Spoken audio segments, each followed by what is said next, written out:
뉴스 정면 승부. 이동형의 뉴스 정면 승부.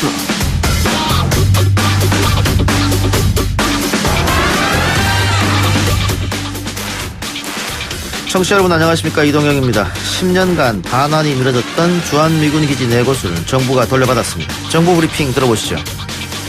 오염 정화 책임, 주한미군이 현재 사용 중인 기지의 환경관리 강화 방안, 소파 관련 문서의 개정 가능성에 대해 협의를 지속한다는 조건 하에 4개 기지 즉시 반환에 합의하고, 환경오염 문제와 소파 개정 등은 추후 논의하기로 했다는데요.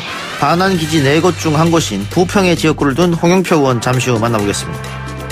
우리들 병원 금융농단 사건은 과거 노무현 대통령을 수술해준 병원 원장이 은행에서 거액의 대출을 하는 과정에서 문서까지 위조해 가면서 이 정부의 초대 국정원 기조실장 하신 변호사, 지금도 이야기되고 있는 천영덕 지금 청와대 행정관이 금융 쪽에 관여되어 있습니다.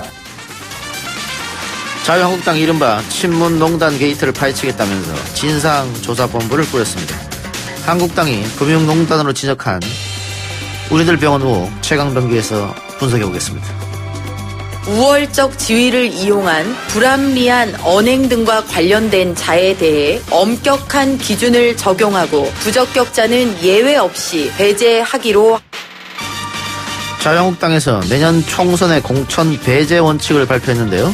엄격한 공천 배제 기준을 발표한 어제 공교롭게도 공감병 갑질로 논란이 됐던 박찬주 전 육군대장이 입당했습니다. 공천 여부는 알 수 없는 일입니다만 젊은 정치인들은 어떻게 바라보고 있을까요? 3부에서 토론해봅니다. 갖고 싶은 번호 스피드 011. 011, 20년 전 가지고 싶은 번호였습니다만 이제는 가지고 싶어도 가질 수 없는 번호가 됐습니다. 올해로 SK텔레콤은 2G 서비스를 종료하기로 했는데요. 오늘 해보니즘에서는 기자의 2G폰 체험기로 함께합니다. 12월 12일 목요일 이동영의 뉴스 정면 승부 시작합니다.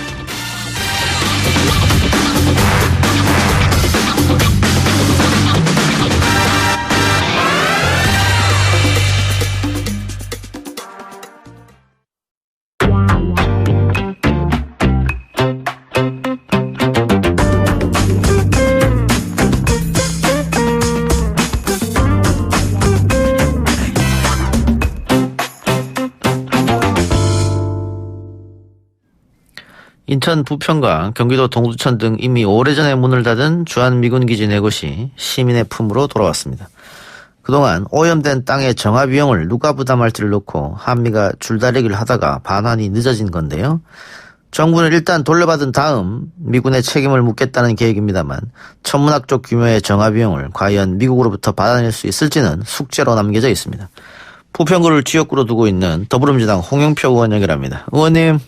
네, 안녕하세요. 홍영표입니다. 예, 부평 미군기지는 언제 문을 닫은 겁니까? 네, 부평 미군기지를 캠프마켓이라고 부릅니다. 예. 그런데 2011년 7월에 사실상 작은 빵 공장을 제외하고는 기지가 폐쇄된 거나 마찬가지죠. 네. 2011년에 폐쇄됐으면은 이게 굉장히 오래전부터 됩니다. 네. 예? 다시 한번 말씀해 주세요. 8년 됐다고요. 8년. 이제 8년 됐는데. 네네. 미군이 사용한 지는 얼마나 됐습니까? 사실 여기는 미군이 사용한 것은 이제 해방 이후에 45년도부터 사용을 했었고요. 예. 그 미군 군수지원사령부인 에스컴 시티로 이렇게 사용이 되어 왔는데 실제로는 1930년대 일제 강점기에 무기 제조 공장인 조병창으로 또 쓰였습니다. 그래서 사실 일제시대 조병창까지 포함하면 90년간 군사적인 용도로 이렇게 활용된 겁니다. 예. 근데 저는 잘 몰라서 여쭤보는데 그런 건데 이 네. 캠프 마켓이 부평 중심부에 있다 이런 얘기가 있던데 맞습니까? 네. 부평의 인구가 지금 한 53만 명 정도 됩니다. 그런데 또 뭐 전국에서 아마 인구 밀도가 가장 높은 지역인데 정확하게 그 도시 한 가운데 한 복판에 있습니다. 네. 예. 그런데 지금 8년여 동안 그러면 방치되어 있었던 겁니까? 사실상 방치되어 왔죠. 그래서, 사실 미군은 2011년 7월에 이제 그 기지를 폐쇄하면서 한국 정부에, 특히 이제 국방부에 이 땅을 반환하겠다라고 했는데, 지금까지 반환이 이루어지지 않았습니다. 그래서 이제 어제도 발표가 됐습지만 지금 한미 간의 가장 쟁점이 되는 것은 환경 오염이 지금 된 지역이 있는데 예. 그 정화 작업을 누가 해야 하느냐 예. 이것에 이것에 대한 어떤 책임 문제 때문에 예.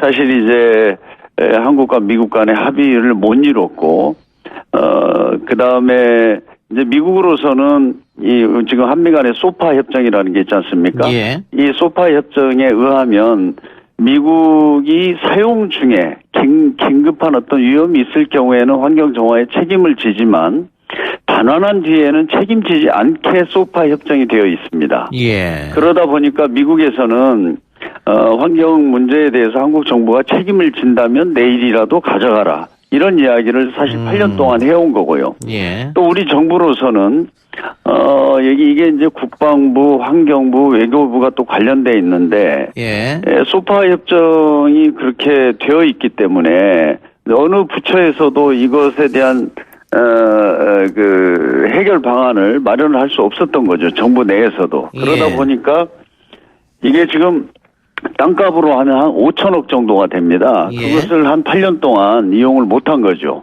사실상. 그런데 여기뿐만 아니라 원주, 동두천에도 지금 우리 올해 안에 이제 반환하기로 한 4개 기지 부평을 포함한 4개 기지가 있는데 예. 이 기지들도 다 똑같은 상황입니다. 원주와 동두천도 2010년에 기지가 폐쇄되고 사실상 미군이 우리한테 반환하는데 이 환경 문제를 해결하지 못해서 예. 지금 미군은 반환하겠다. 한국 정부는 환경 오염에 대한 이 책임을 명확히 미국이 좀 져야 된다. 예. 이걸 가지고 논쟁을 하다가 10년이 흘러간 겁니다, 사실. 예. 네. 그래서 이제 정부가 결단을 내려서 어제 이제 소파 합동회에서 오염 정화에 대한 책임, 사용 중 기지 환경 관리 강화 방안, 그리고 소파 관련 문서 개정, 이것을 계속 협의하는 조건으로 우선 한국 정부가 환경 오염 문제를 해결하는 것으로 하고 어제 선반환을 받은 겁니다. 예. 근데 이게 이제 어제 그런 조치가 없었으면 이것은 여전히 소파 협정에 묶여서 앞으로 또 다른 10년 동안 해결되지 않은 채 기지 사용도 하지 않는 우리들의 중요한 어떤 공간을 이렇게 방치할 수밖에 없는 거죠. 네. 그러니까 상식적으로 봤을 때도 네. 미군이 사용하면서 땅에 오염이 생겼는데 네. 그렇다면 미군이 책임지고 정화를 해야 되는 거 아니냐. 이게 기본 상식 같긴 한데 말이죠. 그렇습니다. 그런데 이게 이제 아시겠지만 우리 한미 간의 어떤 소파 협정이 이렇게 불합리하게 되어 있어서 예. 지금 이제 우리 일부 환경단체나 시민단체들은 이 소파를 개정해야 된다. 예.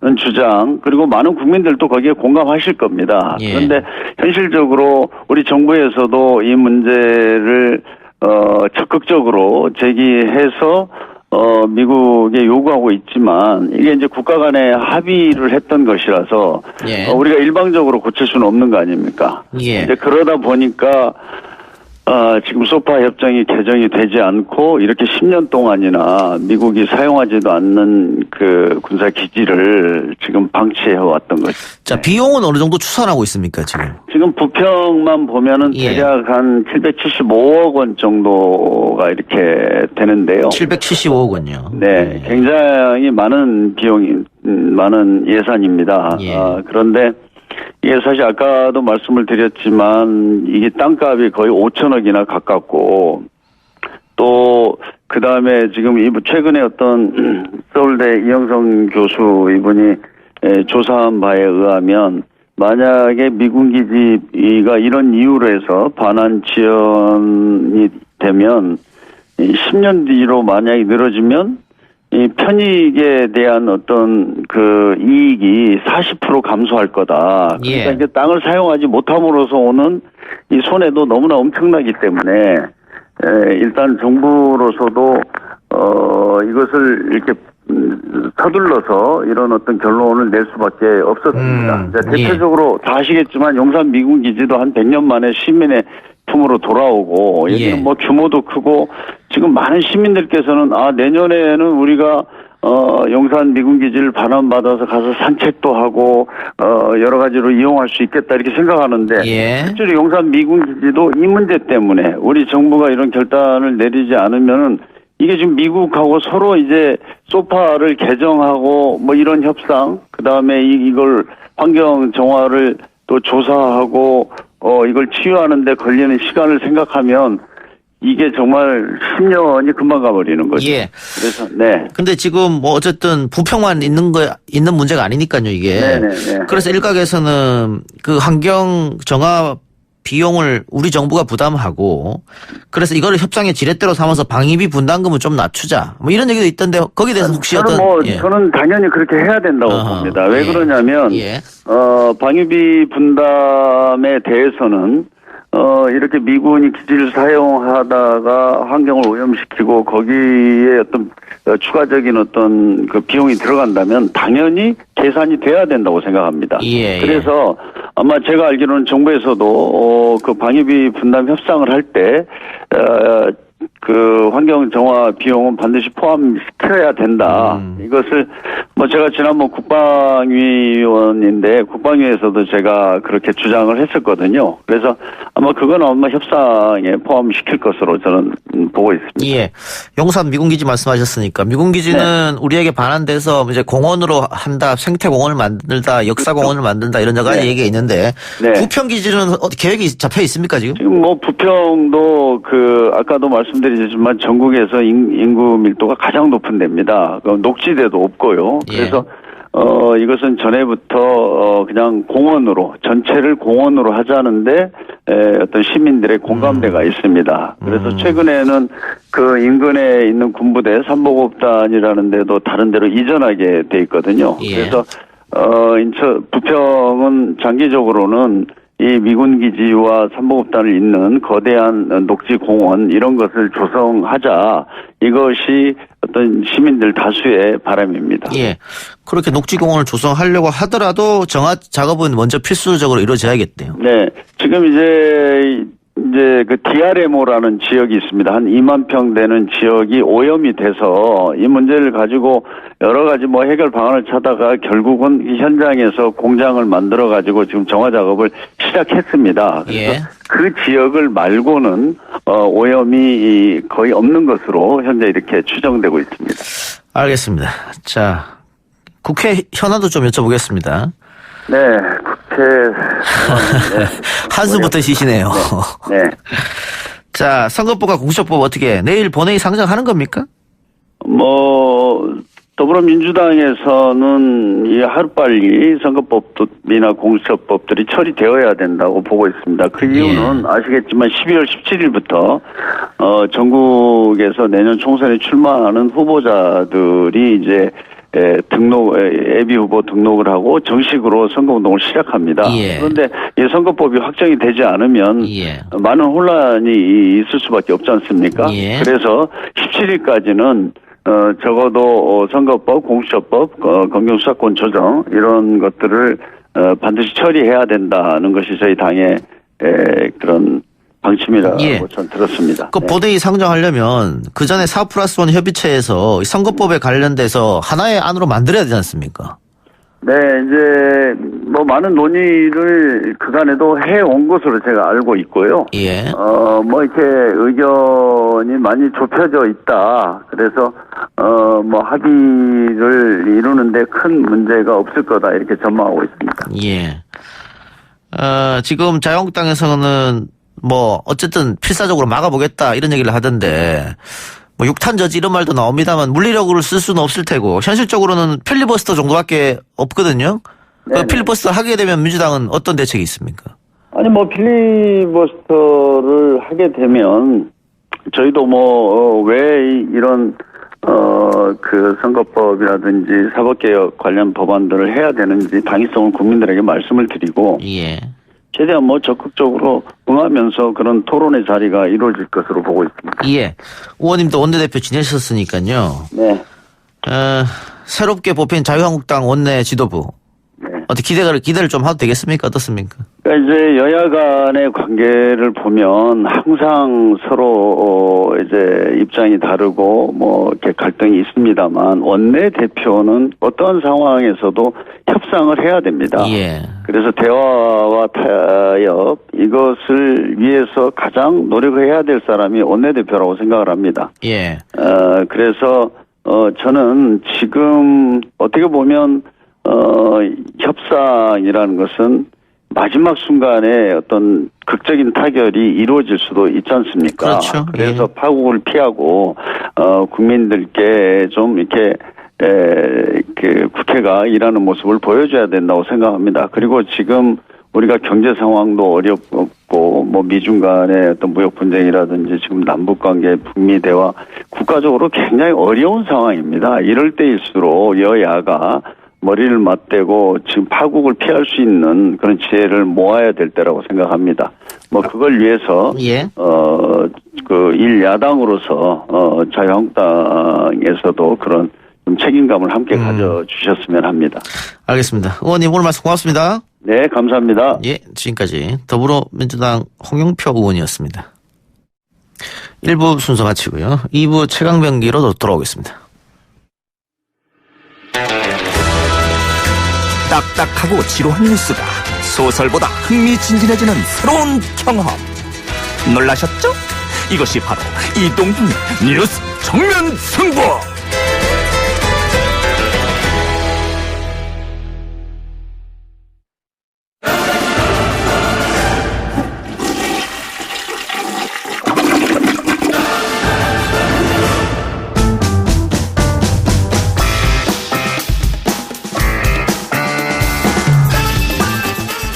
이동희 뉴스 정면승부 2부 최강병기 시작하겠습니다. 오늘은 박지훈 변호사, 장영진 기자 나왔습니다. 어서 오십시오. 네, 안녕하십니까. 네, 안녕하세요. 조국 전 법무부 장관 일가 비리 의혹을 수사하는 검찰이 조 전 장관을 세 번째로 조사해서 11시간 반 동안 조사를 했다고 하는데 사모펀드 의혹과 자녀 입시 비리 의혹 관련 조사 어땠습니까? 조 전 장관 이번에는 진술을 했습니까? 진술 이번에도 안 한 것으로 알려져 있고요. 근데 정확하게는 지금 검찰에서 공보 조치를 하겠다라고 했는데 아직 그 정확한 내용이 알려지진 않았습니다. 근데 아마 진술을 하지 않은 것으로 뭐 전해집니다. 사모펀드 의혹이라든지 자녀 입시 비리 관련된 조사는 벌써 이번이 세 번째인데요. 그래서 추가로 소환할 이유가 없었을 것 같은데 왜 소환했느냐 이거 좀 여러 가지 배경 보고 좀 그 의견이 분분합니다. 자, 일단 1차 소환 때와는 다르게 1차 때는 들어가자마자 진술 거부권 행사한다고 바로 언론을 통해서 세워나왔거든요. 근데 이번에는 검찰이 기자들한테 안 알려줬나 보네요. 네, 이번에는 좀 조심하는 게 확실히 눈에 보입니다. 그러니까 아무래도 청와대에서 경고도 받았고 그다음에 청와대 경고보다 아마 이번 주에 있었던 정경심 교수 관련 재판에서 검찰이 상당히 좀 곤란한 입장에 처해 있죠. 그러다 보니까 당했죠. 예, 그러면서 조심하는 것이 확실히 눈에 띄는 것 같습니다. 네, 만약에 이번에도 아까 뭐 장 기자 말처럼 이번에 아마 진술 거부권 행사하지 않았을까 싶은데. 했겠어요. 그럼에도 불구하고 11시간 반씩이나 걸린 이유가 뭐예요? 기소를 하려고 아마 준비하는 것 같아요. 영장일 수도 있고요. 뭐, 그건 뭐 정확하게 확인할 수 없지만 최소한 불구속 기소라도 하기 위해서 마지막으로 혐의 사실을 정리하고 문답 시간을 가졌을 걸로 보입니다. 8시간 정도 조사를, 8시간 또 피신소 열람 이 부분을 한 2시간 했다 그러거든요. 조국 전 장관이. 그런 걸 봤을 때는 최종적으로 기소할 내용을 다 물어본 게 아닌가 이렇게 보입니다. 그러니까 기소는 할 것이다. 네. 구속 여부는 모르겠으나. 구속은 좀 어려워 보여요. 구속은 혹시라도 진술 거부권 행사하지 않고 얘기하는 과정에서 뭔가 좀 더 나왔을 때 가능성이 있지 지금 이 단계에서 구속하기에는 그럼 어렵다. 불구속 기소한다 이런 생각입니까? 지금 박 변 생각은? 곧 불구속 기소를 하지 않을까 생각이 듭니다. 정경심 교수 재판에서도 드러나듯이 지금 정경심 교수도 지금 혐의가 명확하지 않고 오히려 상당 부분 이미 공판 준비 기일에서 상당 부분 혐의가 벗겨지는 듯한 뭐 양상이기 때문에 이 상황에서 조국 전 장관에 대해서 영장을 청구하는 것은 조금 부담스러울 수 있습니다. 특히 공소장 부분에서 정경심 교수 건에서 공소장 부분을 재판부로부터 지적을 많이 받았기 때문에 그렇죠. 이번에는 굉장히 만전을 기해서 쓰겠네요, 공소장을. 뭐 이제 이번에는 지난번은 뭐 정말 좀 빨리 뭐 공소시효라는 핑계 아닌 핑계를 대서 했기 때문에 그랬고 지금은 이제 수사했던 내용을 바탕으로 공소장을 제기하기 때문에 뭐 지난번 같은 일은 뭐 발생하지 않는다 생각이 듭니다. 상당히 좀 이번에 검찰이 좀 애매한 것이 정경심 교수 건에서도 보면은 정경심 교수가 실행범이 아니라 이제 교사범인 경우 그다음에 그 위조범도 아니고 행사범인데 그러니까 다른 범인이 존재하는데 공범이 존재하는데 주범이죠 정범. 예. 그 다른 그 정범이 존재하는데 그 정범은 특정하지 않은 상태에서 정 교수만 기소하는 게 옳으냐라는 걸 지적이 됐단 말이에요. 그런데 여기에 또 개입했다는 혐의로 조국 장관을 기소하는 게 이게 또 논리적으로 말이 되느냐. 그러니까 몇 단계를 거쳐야 되는 거라 이게 좀 애매할 수가 있을 것 같아요. 그래서 본인 아마 검찰도 이 점을 놓고 하면 되게 법리적으로 고민을 많이 했을 것 같습니다. 그래서 11시간 동안 조사를 했다는 거는 정경심 교수와 관련돼서 여러 가지 이제 증거 자료를 이제 다음 주까지 내야 되는데 예. 그와 관련된 내용을 좀 물어봤을 가능성도 있고요. 그다음에 조국 전 장관에 대한 기소와 관련된 내용을 좀 물어봤을 가능성이 있고요. 이 두 가지로 지금 대충 보입니다. 사실은 어색하죠. 원래 같으면 수사나 뭐 기소 패턴이 정범이 이제 기소가 되고 예. 정범이 기소되면 그걸 시켰던 사람이 기소가 이제 종범 교사범이라고 표현합니다. 교사범. 교사범이고 행사죄도 마찬가지. 사문서 위조죄가 있고 위조 사문서 행사죄가 있는데 사문서 위조죄가 먼저 정범이 기소가 돼야 행사죄까지 되는 거거든요. 그 아주 기본적인 상황에 대해서 법원은 지적을 한 거고요. 이 사건은 사실은 정범을 잡기 위해서 시작한 게 아니잖아요. 예. 이건 제 생각이 아니고 지금 수사 패턴을 봤을 때는 어떤 사람을 타겟으로 하다 보니까 좀 이상한 결과가 생긴 거예요. 교사범하고 그래서 행사범이 된 재판부가 검찰에게 정범 어떻게 할 것이냐 기소할 것이냐 말 것이냐 빨리 결정해라. 너무나 당연한 질문입니다. 그게 정범이 돼야지만이 교사범이 되고 정범이 무죄면 교사범은 당연히 무죄가 되거든요. 그러니까 정범이 존재하지 않는 상태에서 갑자기 교사범이나 행사범을 먼저 처벌하겠다는 건 사실 앞뒤가 전혀 안 맞는 얘기입니다. 형사소송법 형법의 기본적인 원칙이거든요, 사실은. 근데 이거는 이 사건은 우리가 계속적으로 뭐 우리 장 기자도 그렇고 저도 지적했던 것처럼 아주 이상하게 수사를 하다 보니까 이런 방식까지 가버린 것입니다. 예. 자, 그리고 유재수 감찰 무마 의혹 사건에서도 저 전 장관이 아마 소환조사 받을 것이다. 이런 관측이 많던데 언론 보도를 보면 언론 보도가 사실인지 아닌지 모르겠습니다만은 백원우, 박형철 전부 다 조국 전 장관에게 밀었다. 이런 얘기가 있더라고요. 그렇다면 빨리 불러야 되는 거 아닙니까? 그때 조금 전에 이제 KBS에서 뭐 단독 달고 또 나온 게 있는데요. 여기 이제 백원우 전 비서관에 대해서 이제 직접 이제 인터뷰를 했더라고요. 아마 해명성인 것 같은데 얘기를 들어보면 그렇습니다. 지금 문제가 되고 있는 게 이제 백원우 비서관과 박경철 비서관과 조국 전 장관이 함께 모여서 회의를 했다고 하는데 이 회의를 하기 전에 이미 감찰이 중단된 상황이었다는 겁니다. 그래가지고 앞으로 더 어떻게 할 것인가 처리 방향을 놓고서 얘기했을 뿐이지 감찰 중단을 여기서 지시한 바는 없다라고 다시 한번 확인한 겁니다. 이렇게 한 것이고 또 박형철 비서관도 나는 그런 뉘앙스로 설명하진 않았다라고 또 청와대 관계자들한테 또 해명을 한 거로 돼 있어요.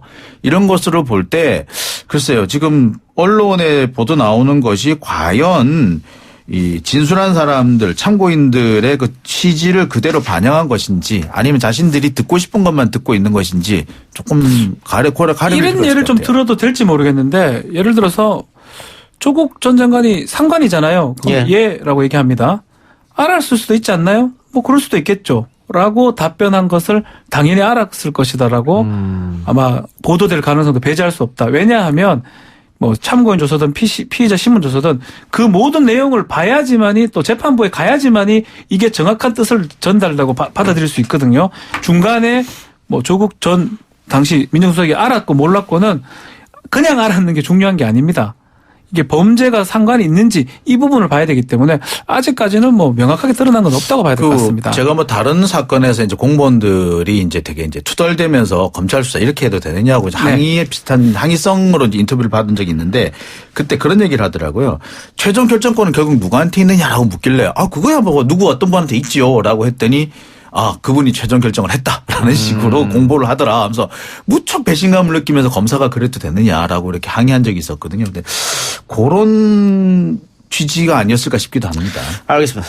조사 좀 더 지켜보고요. 다른 얘기로 넘어갑시다. 우리들 병원 특혜 대출 의혹 사건이 불거졌는데 우선 우리들 병원 대출을 둘러싼 의혹 설명이 필요할 것 같아요. 네. 이 사건은 사실 제가 볼 때는 이상호 우리들 병원 회장이 전 부인과 이혼하는 관계에서 이제 이혼하는 과정에 생긴 문제라고 생각이 봅니다. 그러니까 두 사람이서 재산을 분할하고 또 채무도 분할하는 과정에서 이제 그 전에 부부 관계였을 때는 보증 같은 걸 쉽게 서뒀을 거 아닙니까? 이 보증을 해소하는 게 필요했을 겁니다. 이 보증을 해소하는 과정에서 이 신혜선 씨라는 분이 혼자 원래는 두 명이서 보증을 섰는데 혼자서 보증을 쓰는 걸로 어떻게 보면 이제 뒤집어 쓴 셈이 됐죠. 신혜선 씨하고 이상호 씨가 부부관계였고 맞습니까? 아니 김수경 씨랑 부부관계였네요. 예, 그렇습니다. 김수경 씨랑 부부관계죠. 김수경 씨랑 이상호 씨가 부부관계였고. 네. 예. 그러니까 김수경 씨하고 이상호 씨가 서로 이제 이혼을 하면서 채무 분할을 하게 되는데 그 과정에서 이제 신혜선 씨가 채무 보증을 독박을 썼다 이런 주장을 하고 있는 겁니다. 그러면서 이 과정에서 이상호 씨가 추가로 1,400억 원을 대출을 받았는데 이것이 특혜 대출이다. 주장한 대출은 이렇습니다. 예. 특혜 대출 누가 받아서 특혜 대출을 했다는 겁니까? 산업은행에서 특혜 대출을 해줬는데 이 과정에서 김앤장이 있는 신모 변호사가 개입을 했고 이 사람이 국정원 차장까지 갔다 이런 주장을 하고 있죠. 예. 근데 이 부분이 조금 저로서는 좀 이해가 안 가는 것이 이 과정이 전부 다 2009년, 2012년, 2014년 가장 최근에 있는 것이 2016년입니다. 그렇죠. 이 과정을 보면 전부 다 지금 민주당이 야당일 때고 이명박 정권, 박근혜 정권 시절이었거든요. 근데 그 과정에서 이렇게 정말 친문 인사한테 특혜 대출이 가능했겠느냐. 제가 알기로는 정반대 상황이었던 걸로 알고 있거든요. 그러니까 우리들 병원이 사실 병원뿐만 아니라 여러 가지 생명과학 업체를 좀 갖고 있었는데 이명박 정권 집권 직후에 여러 가지 세무조사라든지 여러 가지 수사를 받으면서 그러면서 사실 대출이 다 끊겨버렸어요. 예. 그래서 사실 병원 운영이 어려워지고 문을 닫은 업체도 생기고 그랬거든요. 그런데 이런 상황에서 특혜 대출이 과연 가능했을까? 그럼 정리를 해봅시다. 산업은행에서 1,400억이라는 돈을 대출을 받아서 자유한국당에서는 친노 세력이 특혜 대출을 받았다. 이게 주장하는 거죠. 핵심이지 않습니까? 그렇죠. 그런데 지금 장 기자 말은 대출을 받았던 연도가 2009년도에서 2016년 사이니까 이명박 박근혜 정권 때 대출을 받았는데 이게 어떻게 특혜 대출일 수 있느냐. 이런 거죠. 근데 중간에 이 신혜선이라는 사람이 등장하면서 이 사람이 친문 인사다. 이렇게 등장한 거잖아요. 이 신혜선 씨가 누군지도 설명이 필요할 것 같아요. 신혜선 씨 같은 경우는 이제 사업가라고 알려져 있는데요. 레스토랑 사업이라든지 웨딩 사업 이런 것들을 주로 많이 한다고 합니다.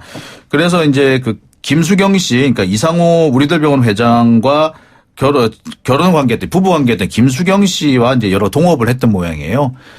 그리고 이분이 친문이다 아니다라는 얘기가 나오게 된 것이 이분이 이제 천주교 쪽, 가톨릭 쪽에 좀 발이 넓어서 선거 과정이라든지 이렇게 정치 활동 과정에서 가톨릭계 인사들을 문 대통령이라든지 문 대통령 측근 인사들한테 소개를 좀 시켜줬던 모양입니다. 그래서 이분이 친문 인사다 이런 얘기들이 나오고 있는 거죠. 결국은 신혜선 씨가 우리들 병원 이상호 회장의 특혜 대출로 피해를 봤다. 그렇죠. 이렇게 폭로를 하면서 자유한국당이 그렇다면 특혜 대출 받은 거 아니냐 이거지 않습니까? 근데 사실 이 얘기가 몇 달 전부터 좀 돌았어요. 사실 오래된 얘기죠. 이 얘기는. 이런 특혜 대출 얘기는 오래됐었고요.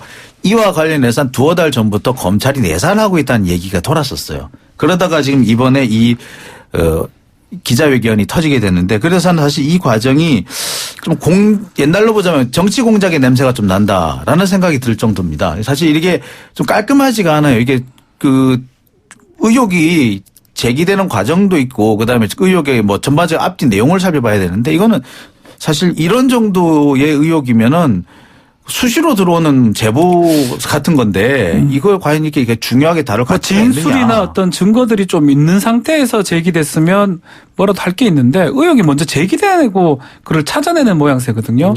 또 우리 계속 말해준 시기적 부분도 있고 그렇기 때문에 우리 장 기자가 지금 지적했던 것처럼 의혹 수준일 가능성이 높아 보이는 그런 상황이긴 한데 일단은 내사를 하고 있다고 그러니까 지켜봐야 될 것 같습니다. 본격적인 수사는 들어가지 않았겠죠. 아직 안 갔죠. 그러니까 본격적인 수사를 들어가기 위해서 사전 정지 작업을 한 게 아닌가 싶을 정도로 참 이게 공작의 냄새가 많이 납니다. 없어요. 고소 고발은 왔습니까 지금? 지금 은행 직원 관련해서 위증 해가 검찰에 고소를 했다는데 이것도 좀 지켜봐야 될 것 같습니다. 신혜선 씨가 그동안에 계속해서 이제 친문 인사, 그러니까 산업은행이라든지 이상호 회장이라든지 김수경 씨가 계속 고소 고발했는데 계속해서 이제 무혐의가 나오고 그러니까 그걸 가지고 또 문제를 삼고 있는 그런 상황입니다. 알겠습니다. 다른 사건 사고로 넘어가 보겠습니다. 인터넷을 뜨겁게 달궜던 사건이죠. 이른바 곰탕집 성추행 사건. 최종심이 법원에서 내려졌네요. 어떻게 됐습니까? 유죄가 2심대로 그대로 갔습니다. 2심에서 징역 6개월에 집행유예 2년을 선고했는데 2심을 그대로 확정을 했습니다. 1심과 2심은 달랐잖아요. 1심 같은 경우는요. 사실은 벌금을 검찰이 구형을 했는데 법정에서 6개월을 선고하면서 법정 구속이 했습니다. 됐죠. 예. 그래서 논란이 많았습니다. 논란이 많았고요. 법정 구속된 상황에서 2심 전개되는 가운데 한 38일 만에 보석이 됐고요. 보석이 된 이후에 2심 선고가 됐는데 2심에서도 똑같이 유죄를 선고하면서 다만 6개월의 징역 2년 집행유예를 선고한 바가 있습니다. 그 실형이 나왔을 때 그래서 아니 뭐 요즘에는 마약 사건 굉장히 많은데 네. 마약을 갖고 들어오고 마약을 하고 이래도 다 집행유예가 나오는데 이 사건이 어떻게 실형이 되느냐. 특히 증거가 없지 않느냐. 뭐 이런 거였습니다. 네. 그러니까 피해자 증언과 가해자라고 지목된 사람의 증언이 완전 상반됐기 때문에. 완전히 상반됐죠. 그리고 CCTV가 유일한 증거였습니다마는 이게 과연 그 성추행의 증거가 되느냐 이런 논란도 있었고요. 그러니까 사실 저도 보면서 상당히 많이 이제 여러 차례 돌려봤고 다른 측면에 다른 장면에서도 보고 이렇게 각도를 바꿔가면서 보고 이렇게 했었는데 가능성은 상당히 높아 보여요. 그러니까 성추행이 있었을 가능성 상당히 높아 보이는데 그렇다고 해서 이것이 명확하게 정말 다른 무죄일 수 있는 가능성을 완전히 배제할 정도로 입증이 됐느냐. 그건 아니거든요. 제3자의 목격자가 없었기 때문에. 그렇죠. 네. 그 곰탕집 사람이 많았습니다만 그 장면을 본 사람 아무도 없었다. 그런 것 때문에 이게 이 판결이 부당하다라고 국민청원도 33만이나 33만 명이 아내가 그렇게 했었죠. 그렇지만 성범죄 특히 이제 이런 강제추행, 추행죄 같은 경우는 실제로 피해자의 얘기 또 가해자, 피의자, 피고인의 진술의 어떤 일관성을 많이 보거든요. 예? 피해자가 갑자기 나를 뭐 이렇게 만졌다. 거짓으로 할 가능성은 이유가 없다 이거죠. 사실 이유가 없습니다. 만약에 뭐 피해자가 이렇게 뭐 거액의 돈을 요구했다든지 그런 어떤 전력이 있다든지 이러면 좀 달라질 수가 있는데 아니면 어떤 인간적인 관계가 있다. 근데 두 사람은 생면 부지 처음 보는 사람이고 어떤 바로 즉각적으로 또 반응했습니다. CCTV 보면 여성이 즉각적으로 반응했을 때 그 여성의 진술은 수사 초기 때부터 뭐 대법원 올 때까지 뭐 진술이 똑같았습니다. 다만 피고인 이 남성의 진술은 처음에는 접촉한 바가 없다고 했다가 CCTV 공개가 되니까 스친 바가 있다 이렇게 진술들이 좀 일부 변경됐던 게 이런 게 1심, 2심 법원에서 좀 반영된 것 같습니다. 자, 그런데 뭐 이런 사건이 비단 여기뿐만이 아니고 과거에도 많았고 앞으로도 많을 것 같아요. 이렇게 다투는 게. 일례로 지금 김건모 씨 사건 같은 경우에도 피해자는 피해를 당했다고 주장하고 김건모 씨는 그런 적이 없다고 하잖아요. 첨예하게 의견이 갈리는데 3년 전 사건에 밀폐된 곳에서 두 사람이 있었기 때문에 증거는 아무것도 없고 증언도 없다. 그랬을 때도 역시 피해자의 진술이 일관되면은 처벌받느냐. 이게 우리 사회에 앞으로 계속 뜨거운 논란이 될 것 같습니다. 근데 이제 피해자 진술 일관성이 중요한 기준 중에 하나인데요. 대법원이 이번에 그것도 확인해 준 것 같아요. 그렇지만 그 진술의 일관성에서 완전 그거밖에 없을 때는 또 다른 사정들은 또 봐야 될 것 같아요. 다른 사정하고 합쳐졌을 때 그 진술의 일관성이 중요성을 발휘하는 거지 다른 사정이 진술의 인간에 다른 사람 봤을 때는 이상하다. 이러면 인정되기가 어렵지 않을까 생각이 들어요. 진술을 직접적으로 입증할 수 있는 증명은 없다고 하더라도 그렇죠. 그 전후 사정 또는 주변 사정과 좀 부합해야 되는데 그런 내용이 전혀 없이 진술만 있을 경우에는 사실 좀 받아들이기 어렵습니다. 그러니까 지금 오해를 하시고 있는 부분이 바로 그런 부분 같아요. 그러니까 오로지 진술만 있을 때는 그걸로 사실 인정하기는 어렵고 주변 사실과 얼마나 부합하느냐 그거까지 같이 본다는 점을 좀 아셨으면 합니다. 예. 하나 더 해봅시다. 어젯밤부터 하루 종일 실시간 검색어에 보니하니라는 프로그램이 올라왔습니다. 지금도 아마 올라온 것 같은데 30대 남성 출연자들이 10대 여성 출연자에게 부적절한 행동을 해 논란이 되고 있다. 일단 개요부터 들어봅시다. 두 가지 영상이 올라와 있습니다. 한 가지는 30대 남성 출연자가 10대 여성 출연자를 때리는 듯한 모습이 들어가 있는 장면이고요. 또 한 장면은 누군지는 모르겠는데 한 남성 출연자로 보이는 사람이 여성 출연자에게 이제 얘기를 건네는 과정에서 이 구강청결제 각을 하는 그런 예. 약품 얘기를 꺼내면서 뭐 이렇게 소독 어쩌고 이런 얘기를 해요. 예. 그러면서 욕설을 했죠. 그래서 그런 걸 보면서 이제 두 가지 영상인데 앞에 폭행 영상 같은 경우에는 사실 폭행이 있었는지 없었는지 애매합니다. 이제 표정들만 남아 있고 전후가 상황이 있기 때문에 사실 그것만 가지고 문제 삼기는 좀 어려워 보이는데. 그 영상에 대해서 EBS 측에서는 너무 친하게 지내다 보니까 예. 그런 일이 벌어졌다 얘기했고. 예. 신체 접촉까지 벌어지진 않았다고까지 분명히 예. 근데 문제는 그 두 번째 영상이잖아요. 그렇죠. 뭐 구강 청결제가 나오고 욕설이 나오고 이 부분 때문에 아마 결국은 EBS 측에서 본의 아니를 잠정 중단 또 출연진들을 다 하차 뭐 이렇게 된 것 같은데.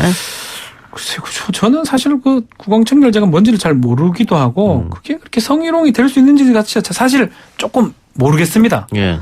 그러니까 뭐 성희롱이 되려면 성적 수치심을 줄 만한 뭐 언동이라든지 예. 행동이거든요. 예. 손가락 뭐 넣는 행위 이런 게 될 수도 있어 보이기도 하고 아닐 수도 있기도 하고 객관적으로 판단이 조금 어려운 상황이 아니었나 생각이 드는데요. 예. 일단은 좀 성희롱이라고 EBS나 뭐 많은 보는 사람들은 그렇게 판단하는 것을 그러니까 거기 이제 욕설이 들어간 거는 명백하고 욕설은 뭐 당연한 거고요. 그래서 일단 그 아마 제가 볼 때는 그 아마 여성 그 출연자가 상당히 불쾌한 표정을 지어요. 10대 여성 출연자. 그 미성년에게 그런 욕설을 했다는 것은 언어 폭행이잖아요. 그건 확실히 좀 문제가 되고 그거는 있을 수 없는 일입니다만 과연 구강청결제가 왜 성희롱이 되는지는 잘 모르겠네요. 그럼 읽어봤는데 좀 이해가 안 돼. 제가 머리가 좀 나빠서 그런지 뭐 왜 이게 되는지는 잘 모르겠습니다. 처음 들어봤어요. 그게 그래가지고 이게 이런 어디서 쓰냐라고 제가 지금 여기저기 물어봤어요. 이게 예. 무슨 의미냐고. 그런데 예. 아는 사람이 잘 없긴 없습니다. 하더라고요. 예. 그 뭐 인터넷에 처음에 올라온 것 같은데 예. 그 말을 과연 신뢰할 수 있을지는 잘 모르겠습니다. 알겠습니다. 어쨌든 프로그램은 결국 제작이 잠정 중단이 됐고 EBS 사장까지 나와서 사과를 했네요. 네, 사장이 직접 나와서 이 문제에 대해서 지금 문제 심각성을 인식을 하고 있고 이 문제에 대해서 잠정 중단하고 또 각 그 출연자들 즉각 출연 정지시켰다 뭐 이런 얘기를 했습니다. 그리고 앞으로 징계 등 후속 조치를 엄격하게 진행하겠다라고 예. 밝혔습니다. 방심이 제재도 있을 것 같은데 그렇죠. 이게 그 어린이들 청소년들이 많이 보는 프로그램이지 않습니까? 네. 그러니까 좀 제작할 때 조금 더 신중해야 되지 않을까. 그러니까 성인 남성들이 10대 여성한테 그런 행동을 했던 거거든요. 그런 예. 부분은 뭐 15살이라고 하더라고요. 그렇죠. 예. 그런 부분은 충분히 뭐 방심뿐만 아니고 문제가 되는데 그렇다고 하더라도 사실관계가 정확해야 됩니다. 과연 그 어떤 출연결제 그 부분은 조금 정리가 돼야 되지 않을까 생각이 듭니다. 예. 그래 지금 인터넷에 있는 내용들을 가지고 기자들이 또 기사를 쓰다 보니까 그게 마치 사실인 것처럼 써버렸어요. 맞아요. 그래서 그건 좀 확인할 체크를 할 필요가 있고 이게 EBS로 송출되진 않았네요. 유튜브로 유튜브로만 송출됐기 됐어요. 때문에. 그러면 방심이 제재가 안 되는 네, 그래서 방심이 제재가 안 된다는 그런 기사도 최근에 나와 있고요. 예. 그래서 아마 유튜브나 팟캐스트는 방심 제재가 안 방심으로 되니까. 갑니다. 예. 다만 이게 이제 그 EBS의 공식적인 프로그램으로 이렇게 일부 반영이 됐다면 문제가 되겠지만 그게 아니기 때문에 이 부분은 아마 방심이 제재까지는 가기 어려울 걸로 보입니다. 예. 어쨌든 EBS에서 굉장히 인기 있는 프로그램이었었는데. 행수 나오기 전에 가장 인기 있던 그렇죠? 프로입니다. 예. EBS 그러니까 뭐 측에서는 좀 타격이 있겠네요. 장수 4대 프로그램 중에 하나라 그래요. 네. 딩동댕 유치원을 포함해서 그래서 되게 좀 내부적으로는 충격을 좀 받고 있고요. 좀 초반에 이제 초반 대응이 잘못됐다라는 얘기도 좀 나옵니다. 그래서 우리는 문제가 없다라고 얘기한 것이 오히려 이게 네티즌들의 오히려 내심이라 그러죠. 예. 내심을 좀 자극했다. 그게 지금 이렇게 문제를 더 악화시켰다라는 예. 그런 풀이도 나옵니다. 아니면 팟캐스트나 유튜브가 지상파 방송보다는 약간 자유로울 수 있지만 그걸 마음대로 막 하라고 하는 건 아니거든요, 사실. 좀 자유로운 부분은 예. 방심의 부분에 자유로운 거죠. 그렇죠. 욕을 예. 막 하라고 하는 건 예. 아닙니다. 그렇다고요. 예. 그렇습니다. 예, 알겠습니다. 두 분 말씀 오늘 감사합니다. 수고하셨습니다. 감사합니다. 1부에서 마치고요. 뉴스 듣고 옵니다. 글쎄 안 들려 들을 뉴스 없어 아무 뉴스도 귀에 들어오진 않아 듣고 또 들어도 들을 뉴스 없어 만든 게 이 프로야 이동영의 뉴스 정면 승부.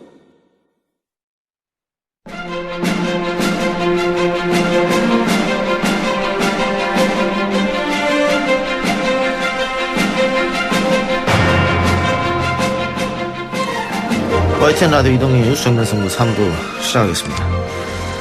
매주 이 시간 젊은 정치인들의 생각을 들어보는 시간이죠. 더불어민주당 장경태 전국청년위원장, 자유한국당 저스티스리그 백경훈 위원 나왔습니다. 어서 오십시오. 네, 안녕하세요. 자, 국회 이야기부터 해봅시다. 자유한국당 의원들 지금 국회 본회의장 앞 로텐더홀에서 농성 중이고요. 패스트트랙 법안 본회의 상정 저지를 위해서 총력전을 벌이겠다 이런 얘기인데, 그러나 민주당은 내일 상정하겠다는 계획이고 또 극한 대치가 있어 보입니다. 두 분 이 상황 어떻게 보고 계십니까? 한국당 원내대표도 바뀌고 하면서 그나마 보였던 이 협상의 그리고 대화의 여지 자체가 민주당이 예산안을 일방적으로 처리를 하면서 그나마 있던 여지도 사라진 것이 아닌가 싶고요. 이제 현재 어찌됐건 이 어떤 안이 그러면 지금 어떻게 될 것 같냐라고 봤을 때 가장 이제 가능성이 높은 건 현재 이제 민주당이 4+1 안을 밀어붙이기가 아닌가 싶은데, 예. 이걸 마음 먹고 이렇게 밀어붙이면 사실 이렇게 막을 수 있는 방법은 없는 것 같습니다. 예. 근데 이게 진짜 근데 이렇게 간다면 이제 책임은 이제 오롯이 민주당에게 쏠릴 수밖에 없겠죠. 그러니까 실질적으로 막을 방법이 없다. 그러면은 자유한국당 입장에서 뭐라도 하나라도 얻기 위해서 협의에 들어가는 건 어때요? 아니, 저도 이제 이제 그런 옵션을 두고 예. 이제 당 내에서 다양한 논의를 하고 있는 것으로 알고 있습니다. 알고 있는데, 근데 다만 이제 지금 이제 이 예산안을 이렇게 처리하는 그런 과정들을 보면서 그런 뭐 대화의 기대보다는 뭐 민주당이 예. 이렇게 강공으로 가지 않을까라고 하는 그런 우려를 가지고 있는 것이 사실입니다. 예, 국회 방해 책임은 민주당이 있을 것이다. 네, 정말 안타깝고요. 국회 선진화법의 취지 자체는 어찌됐건 일당을 형성했던 국회의장을 선출한 정당이 또 과반의 의결 정족수를 가지고 법안을 신속하게 통과하는 것을 막고 5분의 3이 330일이라는 시간을 주면서 수결할 수 있는 어떤 기회를 제공하는 것이거든요. 그럼에도 불구하고 이 330일이라는 시간을 줬음에도 불구하고 자유한국당은 작년 12월에 분명히 여야 5당이 합의했고요. 또 5분의 3이 합의한 여야 4당의 합의 또한 또다시 시간을 줬음에도 불구하고 뭐 지난 4월부터 지금까지 정말 6개월 이상의 시간이 있었습니다. 단 한 차례도 정말 제대로 된 성심성의껏 어떤 협상에 나서지 않았기 때문에 이런 과정에서 자꾸만 이제 뭐 장외투쟁을 하지 않았습니까?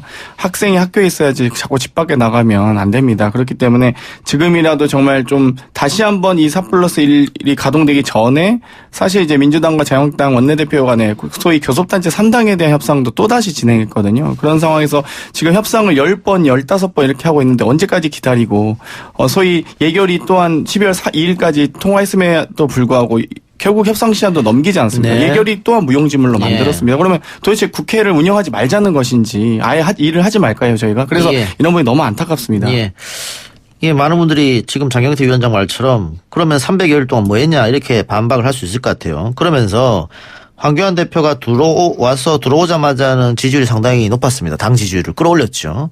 그리고 나서 지금 지속적으로 빠져서 최근 조사에서는 20%까지 내려앉아 버렸거든요. 그러니까 황교안 대표의 장외투쟁, 삭발, 단식, 무기한 농성, 다시 장외투쟁.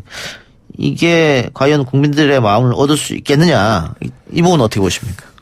여당의 폭조를 막기 위한 아픈 선택이라고 보고요. 이게 황교안식 정치에 대한 평가가 필요하다면 저는 운동권식 정치에 대한 평가도 해봐야 된다고 봅니다. 예. 세상을 선과 악으로 나누고 뭐 내가 도덕적으로 우월하니 뭐 적폐청산을 해야 된다라고 하고 뭐 내로남불적인 또 태도를 보이고 뭐 좌표를 찍고 뭐 나를 따르라 뭐 이런 식의 이제 정치를 하는 이런 운동권식 정치에 대한 평가도 필요하다고 보고 이런 작용에 대한 반작용이 현재 일어나고 있는 것으로 저는 봅니다. 근데 현재 국정 운영의 키를 누가 쥐고 있냐 이걸 봐야 되는데 이걸 사실 민주당과 청와대가 쥐고 있는 거죠. 예, 국정에 대한 책임은 정부 여당이 지는 거죠. 어찌됐든 간에. 예. 그러니까 그런데 지금 어때요? 지금 국정 운영의 책임 저희가 지는데요. 진짜 안타까운 건 저번에 199개 모든 법안에 대해서 필리버스터 신청하셨어요. 그러니까 50여 개는 자유한국당 발의 법안이었고요. 76개는 여야 합의안이었습니다. 그리고 심지어 민식이법, 하준이법 등은 사실상 이미 합의하거나 심지어 자유한국당이 상임위원장이셨던 그 위원장 발의 법안 또한 청년기본법 같은 경우도 막았잖아요.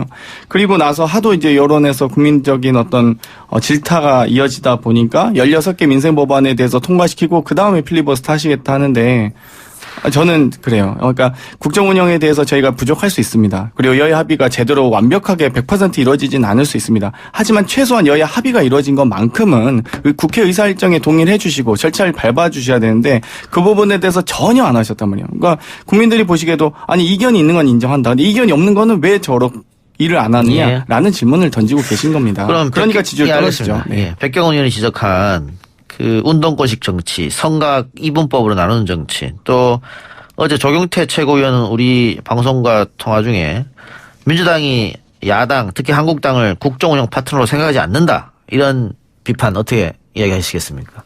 아니 4+1은 사실 그런 겁니다. 그러니까 예를 들면 국회법이 정하는 국회가 법을 제대로 잘 지켰다면은 교섭단체 간 협상에 의해서 혹은 예결위에서 12월 2일 날 교섭단체 대표 간의 예결위 간사 간 협의를 통해서 했겠죠.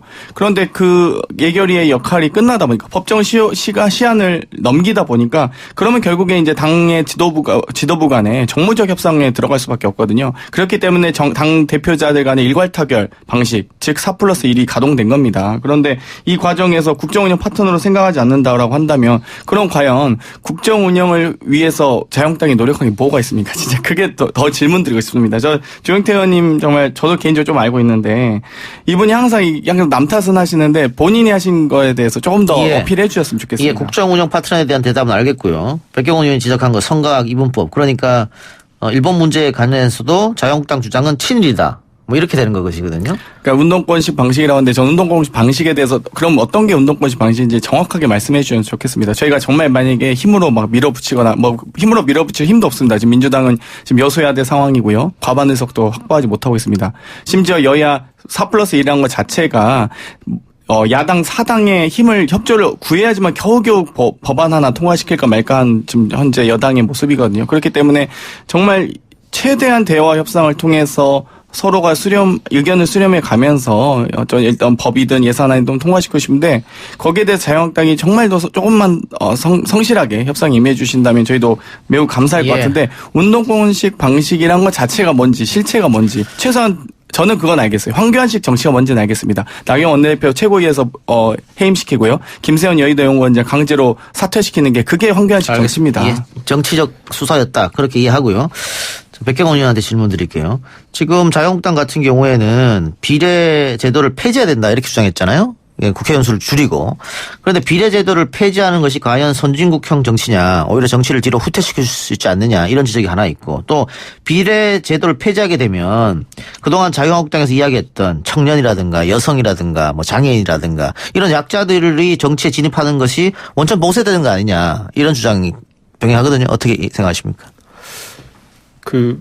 이 관련된 내용들을 좀 보면, 그러니까 한참에 이제 이 패스트트랙 관련돼서 논의가 한창일 때 이제 그런 270석 안을 뭐 이야기한 건 사실인 것 같습니다. 근데 그 이후로도 사실 이제 그 다양한 뭐 안들이 당 내에서 논의가 되고 있고, 근데 저의 이제 개인적인 의견을 얘기하자면 저는 이제 사실 지금 현재 있는 그런 의원 그 비례와 지역의 비율을 그대로 유지하는 것이 맞다라고 보고 있고요. 물론 이제 뭐 미국이나 영국 같은 경우에는 뭐 비례가 없지만 그래도 나름의 그런 좀 다양한 목소리들이 이제 그 의회 안에 담기는 것으로 알고 있는데, 근데 우리도 이제 충분히 이제 그럴 수는 있다라고 보나 이제 지금 현재 이제 비례라는 그런 제도 자체를 이제 충분히 잘 활용할 수 있다라고 봅니다. 그걸 꼭 뭐 연동형 이어야 된다라고만 저는 생각은 하지 않습니다. 연동형이라는 게 뭐 꼭 선과 악 이렇게만 볼 수 있는 것이 아니라고 생각합니다. 그래 백경원 의원 개인적인 생각입니다만 연동률은 차치하고라도 비례와 또 지역 의석수는 지금 정도면 괜찮다. 예, 지금 정도면 적당하다고 생각합니다. 당 전체 생각은 아닌 것 같은데. 예, 맞습니다. 근데 당 내에서도 다양한 이 논의가 되고 있고, 최근에 이제 어찌됐건 이 협상의 그런 종료 지점이 이제 가까워 오면서 어떤 식으로든 좀 그런 다양한 논의들이 좀 필요하다라는 이야기들은 있는데, 사실 이게 결론이 어떻게 내려질지는 좀 두고 봐야 될 것 같습니다. 원래 지금 패스트트랙에 올라가는 선거법 안건은 지역구 225대 비례 75였어요. 근데 지금 이야기 나눈 거 보면 250대 50 얘기가 나오고 있거든요.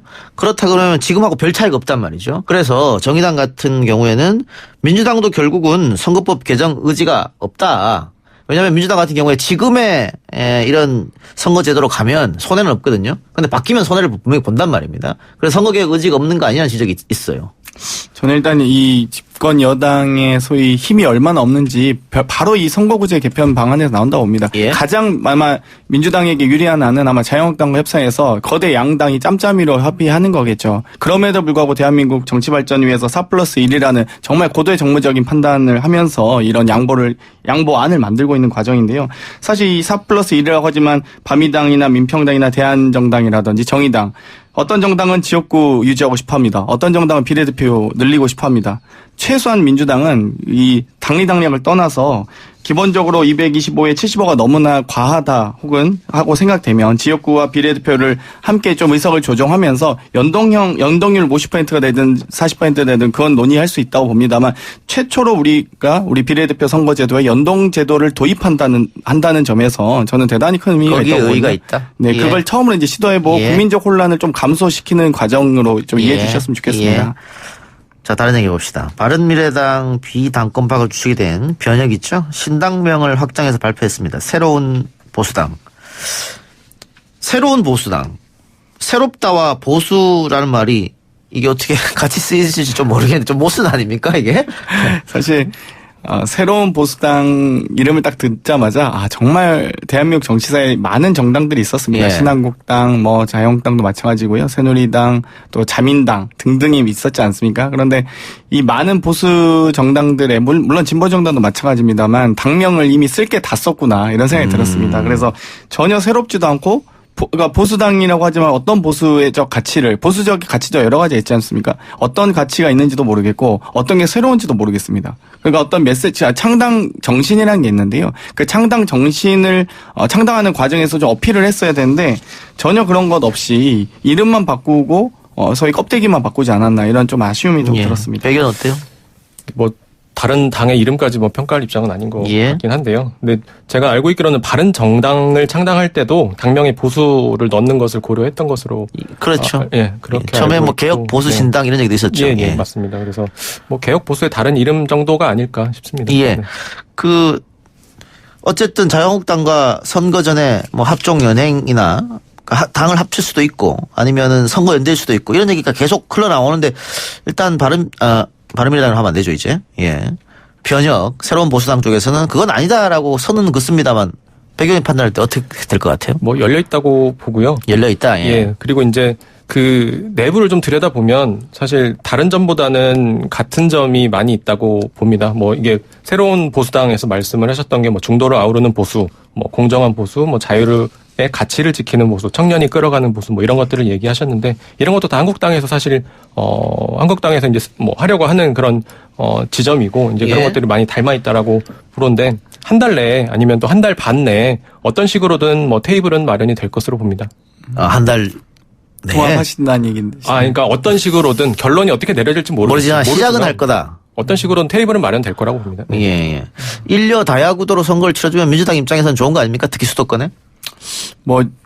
제가 보기에는 크게 유리하지는 않다고 봅니다. 어찌되었건 각 정당들이 예를 들면 1대1 구도가 된다고 해서 저희한테 불리한 것도 아니고요. 1대 다라고 해서 유리한 것도 아니라고 생각하고요. 어찌되었건 제가 보기엔 야당 중에서도 혹은 보수적 가치를 누가 선점하느냐 그리고 누가 메이저리티를 형성하느냐의 문제거든요. 근데 제가 보기엔 조금 그 부분이 지지부진하다 보니까 이런 말씀이 나오는 것 같은데요. 어찌되었건 민주당은 민주당만의 색깔로 또 문재인 정부의 국정 운영을 원활하게 할 수 있는 가치를 내세우면서 저희는 선거 치를 예정입니다. 너무 교과서적인 대답 같은데 예를 들면 장경태 위원장이 지역구에 나갔어요. 거기서 자유한국당과 1대1 대결보다는 장경태 위원장만 민주당이고 저기는 자유한국당, 바른미래당 또 이번에 창당되는 거죠. 새로운 보수당, 우리공화당 이렇게 줄줄이 나오면 도움 될 거 아니에요.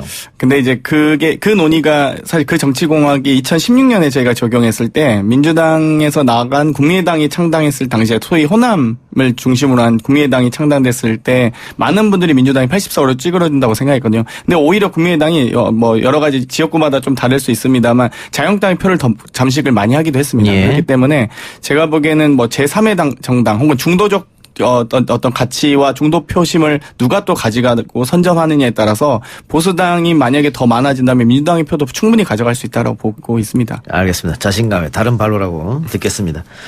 자, 한국당 총선기획단이 공천 배제 기준을 발표했는데 요거 장경태 위원장이 소개를 한번 해보시기 네, 바랍니다. 지금 저희가 이제 공천 배제 대상, 그러니까 공직자 임용 자유한국당에 예, 공천 배제 기준을. 네, 자유한국당이 지금 자유한국당에 사실 기억나는 건 뭐 소위 조국형 비리에 대해서 배제하겠다 뭐 이런 정도의 정치적 수사를 말씀하셨는데요. 2003년 이후 3회 이상 음주운전, 기소유예 이상의 성범죄, 그리고 하급심 벌금형 이상의 강력범죄 등을 배제하는 것입니다. 그래서 뭐 입시 채용 비리와 원정 출산까지도 배제하고 있는데요. 정말로 자유한국당 저는 이 공천 배제 기준을 보고 정말로 50% 물갈이할 의지가 있나 보다라고 생각했습니다. 사실 아마 9가지 정도 되는 이 모든 기준을 자유한국당 현직 의원들에게 아마 적용하면 상당히 물갈이가 많이 가능하지 않을까라고 기대하고 있습니다. 이거 그냥 봤을 때는 민주당하고 크게 차이가 안 나거든요. 그렇다면 어쨌든 자유한국당 총선 기획단이 제대로 된 공천 배제 기준을 발표했다 이렇게 보시는 겁니까? 뭐 이것보다 더 셌으면 좋겠지만 어찌되었건 뭐 이런 정도의 노력도 충분히 저는 진일보했다고 봅니다. 백 의원은 지금 이 기준에 대해서 뭐 이렇게 좀 불만이 있다거나 그런 건 없어요? 더 강화됐어야 된다거나? 네, 아니 뭐 이걸 이제 어떻게 실행하느냐가 굉장히 좀 중요할 거라고. 그렇죠. 그게 중요하겠죠. 그게 더 중요하다고 보고요. 근데 뭐 말씀해주신 뭐 친절하게 설명을 잘 해주셨던 것 같은데, 이제 배제 기준을 발표하기도 했지만 또 오늘 뭐 또 청년과 뭐 여성에 대한 공천 가산점 기준 뭐 이런 것들도 제시하기도 했습니다. 이게 여러 가지가 계속 그런 좀 앞으로의 그런 과정 속에서 또 다른 그런 안들이 계속 나오지 않을까 싶습니다. 예. 지금 자유한국당 공천 배제 기준을 보면 입시 채용 비리, 또 원정 출산이 확인 때는 공천하지 않겠다라는 내용이 포함되어 있는데 민주당은 이 부분에는 없네요. 뭐 저희는 이번에 총선기획단에서도 논의했지만요. 입시 채용 비리에 대해서 서약서를 다 받기로 했습니다. 그래서 혹시나 그것들이 밝혀질 경우에는, 그러니까 그것들이 없음을 또 스스로 서약해야 되고요. 예. 그것들이 밝혀질 경우에는 거기에 대한 응당한 책임을 지겠다는 서약을 다 받고 있고, 오늘도 그런 검증위원회가 철저하게 지금 조사하고 있습니다. 네. 기준을 넣지는 않았지만 그런 검증은 받았다. 기준이 어떤 그러니까 기준 자체가 이런 것들이 없어야 되고요. 거기에 대해서 서약서를 받고 있습니다. 예. 알겠습니다. 자, 그런데 공천 배제 기준을 자유한국당에서 발표한 날 박찬주 전 육군대장이 입당을 했습니다. 그래서 이거는 조금 모순된 거 아니냐 이런 비판이 있던데요. 이게 공천도 아니고 입당이고요. 입당의 문은 대한민국 국민 모두에게 열려 있습니다. 이게 이게 입당 신청을 하면 이제 보통 이게 지역위원회에서 입당을 결정하게 되어 있는데 예. 이걸 사실 지도부에서 이렇게 해라 저렇게 해라라고 얘기하는 것도 좀 그런 것 같고, 근데 공천을 어떻게 할 건지 이거는 물론 오늘 이야기됐던 그런 공천 기준에 따라서 냉정하게 좀 평가가 될 거라고 봅니다. 경선에서 이기고 와도 저런 기준에 부합되지 않으면은 배제를 시킨다는 겁니까? 아니면 경선하기 전에 벌써 배제를 시킨다 이 생각입니까? 제가 알고 있기로는 경선에도 이제 이런 관련된 기준을 제시한다, 적용하는 것으로 그렇게 알고 있습니다. 알겠습니다. 자, 여야 중진들의 21대 총선 불출마 선언이 이어지고 있는데 어제는 민주당 5선의 원혜영 의원과 3선의 백재현 의원이 불출마 선언했고요. 원혜영 의원은 정계 은퇴까지 시사했는데 이 지역구에 청년들이 가느냐 이런 것도 굉장히 관심거리 같아요. 지금 민주당에서 그런 이야기가 혹시 나오고 있습니까? 저희는 이미 총선 기획단에서 발표를 했습니다. 불출마 지역 등 전략 지역에 대해서 청년 여성을 우선 공천하겠다고 발표했고요. 사실 여러 가지 지금 청년 관련된 지원 방안이 발표됐는데요. 첫 번째, 지금까지 후보 등록비가 300만 원에서 1,500만 원까지 너무 이제 비싸다. 공직 후보자, 특히 국회의원 같은 경우 비싸기 때문에 후보 등록비를 20대는 면제, 30대는 반값, 그리고 경선 비용도 1,000만 원 이상 나옵니다. 그렇죠. 그런데 20대는 무상으로 하고요. 30대도 반값으로 치르게 했고요. 또 정치 신인과 만약 청년 후보가 붙었을 때는 10%로 정치 신인에게 가산점을 최저점으로 부여를 하고요. 또 이런 어떤 당의 후보가 되고 나서는 출마할 시에 대출 제도까지 만들었고요. 또 거기에 이런 방금 말씀드렸듯이 전략 지역 등의 청년들을 우선적으로 공천하게 되는데 이런 모든 과정들을 좀 더 사실 선거 기획사 이렇게 가거나 청년들이 대부분 모르거든요. 정치적 과정을. 그렇기 때문에 더드림 청년 지원단이라고 해서 아예 청년 후보를 인큐베이팅하는 인재 육성 단을 좀 만들기로 했습니다. 그렇기 때문에 아마 선대위가 전환되는 과정에서 저희는 그걸 만들어서 시스템화해서 청년 여성들이 더 많이 진출할 수 있도록 준비하고 있습니다. 자유한국당은 어떤 대처를 가지고 있습니까? 오늘 발표한 청년과 여성 정치인들에게 가산점을 어떻게 주겠다 이런 얘기도 이제 발표를 했는데요. 이제 차기 총선에 도전하는 청년 정치인에게 최대 50% 정도의 그런 가산점, 50%의 가산점을 부여하기로 했습니다. 그리고 뭐 여성과 또 신인에게도 그만큼의 가산점을 부여하기로 했고, 뭐 이 외에도 이제 다른 안들은 계속 이제 뭐 나올 것으로 알고 있습니다. 예. 이게 본선에 올라가서 선거를 치렀을 때 드는 비용은 일정 부분 퍼센테이지 득표를 하면은 이제 국가에서 돌려주게 돼 있지 않습니까? 보전을 해주는데. 경선 비용은 그냥 본인이 다 써야 되는 거니까. 그렇죠. 20, 30대가 그 돈이 어디 있겠느냐. 아마 이 차원에서 민주당에서 20대는 면제, 30대는 절반을 주겠다. 네. 예, 그 생각. 사실 아까 말씀 좀 안 드렸는데요. 하나가 더 있었습니다. 공제 이거는 좀 법 개정 사안이라 공직선거법상 15% 이상 득표 시 100% 보전, 그리고 10% 이상이 50% 보전이잖아요. 이 부분에 대해서 청년 후보의 경우는 8% 이상이 100%, 5% 이상이 50%라는 공직선거법 개정안을 추진하겠다까지 발표했습니다. 그렇기 때문에 정말 이제는 이 소위 피선거권, 그러니까 소위 공무단임권에 대해서 누구나 다 정치를 할 수 있고 누구나 다 출마할 수 있는, 최소한의 나이가 어리거나 젊거나 돈이 없거나 돈도 없고 백도 없더라도 누구나 다 그런 권리를 사용할 수 있도록 저희가 좀 더 문턱을 낮추고 있습니다. 그건 법률 개정 사항이니까요. 네. 선거 연령기가 나왔으니까 지금 패스트트랙에 올라간 선거법 내용 중에 만 19세에서 만 18세로 투표권을 한 살 낮추자는 게 들어가 있죠. 네. 근데 자유한국당은 끊임없이 반대를 했고 나머지 정당은 찬성할 입장인데 백 의원은 개인적 생각과 당 생각을 좀 같이 말씀해 주세요. 왜 반대를 하는지. 제가 이제 원래 여기까지 오는 데 있어서 이제 그 해왔던 일이, 그러니까 청소년 이제 고등학교, 중학교에 가서 이제 청소년들에게 시민 교육을 하는 일들을 해왔습니다. 예? 누구보다도 이제 그런 아이들과의 그런 소통, 뭐 이런 공감을 많이 해왔는데, 저 개인적으로는 사실 이제 선거권 하향에 찬성을 합니다. 예? 해야 된다라고 보고, 근데 다만 지금 현재 이제 당에서는 여러 가지 우려가 있는 건 있습니다. 그러니까 근데 이제 다양한 안들이 있는데.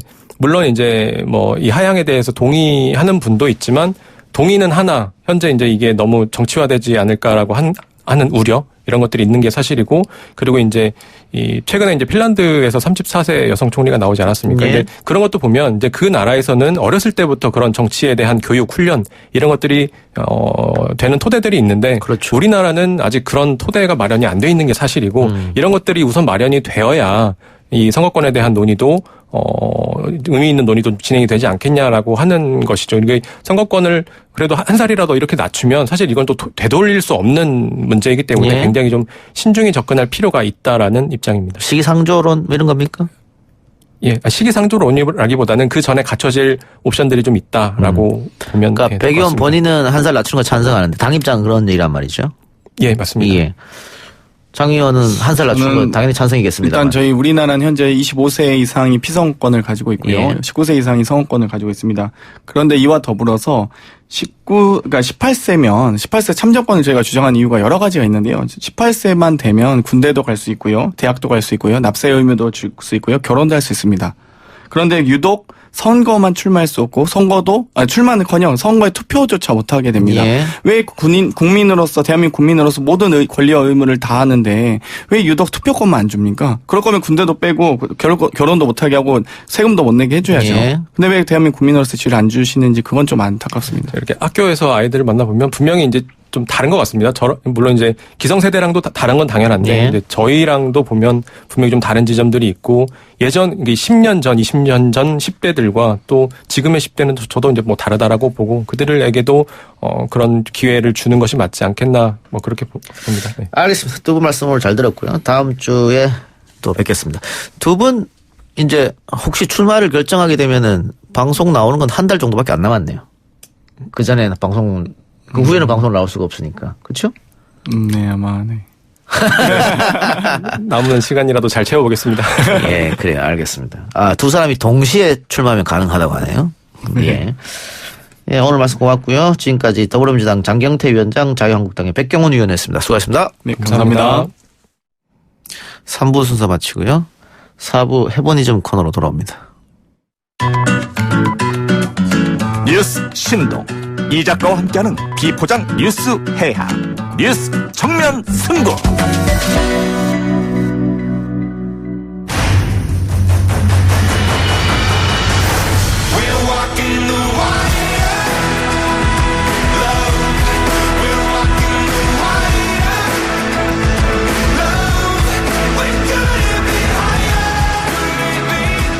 YTN 라디오 이동의 뉴스 정면 승부 4부 시작하겠습니다. YTN의 두 명품 브랜드가 만났습니다. YTN 라디오와 YTN 플러스의 전격 콜라보 해버니즘 백문이 불여일행. 오늘 함께할 분 YTN 플러스 이은비 기자 나왔습니다. 어서 오십시오. 네, 안녕하세요. 예, 또 그리고 오늘 주제의 주인공도 같이 나왔습니다. YTN 플러스 크리에이티브 제작팀 서정호 팀장 어서 오세요. 네, 안녕하세요. 직책이 뭐 길어요? 그러네요. 예. YTN 플러스 크리에이티브 제작팀의 서정호 팀장님. 예. 오늘은 어떤 주제인데 두 분이 같이 나오셨을까요? 오늘은 투지폰처럼 살아보기라고 제가 제목을 지었었는데, 제가 투지폰 개통이 지금 사실상 안 되다 보니까 투지폰을 사용하시는 실제 사용자신 서정호 팀장님과 같이 출연하게 됐습니다. 투지폰을 지금 살려고 하면 살 수 없는 거죠? 새롭게. 폴더폰을 뭐 중고로 구입할 수는 있는데, 사실상 개통 자체는 불가능한 상황. 서정호 팀장은 스마트폰 없어요? 없습니다. 계속 투지폰만? 네. 이유가 있습니까? 이유를 얘기하면 너무 길어질까봐 얘기를 해도 되나요? 아니요, 길면 하지 마세요. 네. 네. 이유는 딱히 그냥 생각할 시간을 좀 더 가지려고. 스마트폰 갖고 있으면 아무래도 자꾸 쳐다보게 되고 이러다 보니까 사색의 시간이 필요하다. 사색 맞습니다. 예, 독서할 시간도 필요하고. 정확하시네요. 예. 네. 잘 아시면서. 예. 저는 압니다만 청취자들이 모를까봐 한번 여쭤봤고요. 자, 근데 서정호 팀장 크리에이티브 제작팀으로 있으면서 그 얼리 어댑터가 돼야 될 거고, 또 굉장히 신문물에 또 발빠져야 될 거고, 그럴 텐데 투지폰을 써도 일에는 전혀 문제가 없습니까? 일에 딱히 문제 없습니다. 그 팀원들과 의사소통할 때 카톡을 안 쓰기 때문에 좀 지장이 있을 것 같다고들 얘기를 많이 하는데, 일감 업무 도구인 뭐 스타트업에서 많이 쓰는 슬랙 같은 거 쓰기 때문에 뭐 큰 지장이 없습니다. 예. 또 많은 것도 컴퓨터를 하니까. 컴퓨터로 하죠. 예. 아내분하고 대화 같은 것도. 대화 그냥 말로 하는데 면대면. 알겠습니다. 예. 투지폰. 저는 투지폰을 언제 쓰고 안 썼나 모르겠네요. 기억이 잘 안 나는데. 지금 그러면 세 자리 번호예요? 네. 011로 시작. 011. 그리고 바로 뒤에도 세 자리. 011 땡땡땡 이렇게 나가는군요. 네. 야, 그거 한 20년 전에 쓰던 것 같은데 제 기억에는. 네, 그렇게. 예. 우리 이은비 기자는. 네네.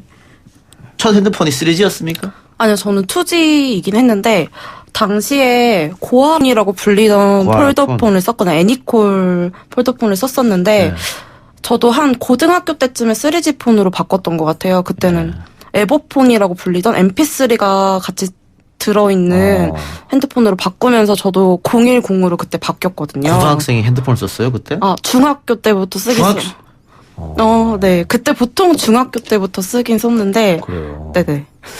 우린 대학생 때도 삐삐 사달라고 쫄랐던 기억이 나는데. 그랬군요. 예, 근데 지금 혹시 이 011이나 017, 이 세 자리 번호 쓰시는 분들이 어느 정도 됩니까? 그분들, 과학기술정보통신부에 따르면은 제가 10월 말 기준으로 가져왔는데, 국내 2G 가입자 수는 115만 명이고요. SK텔레콤이 54만 9,565명이고, LG유플러스가 57만 619명인데요.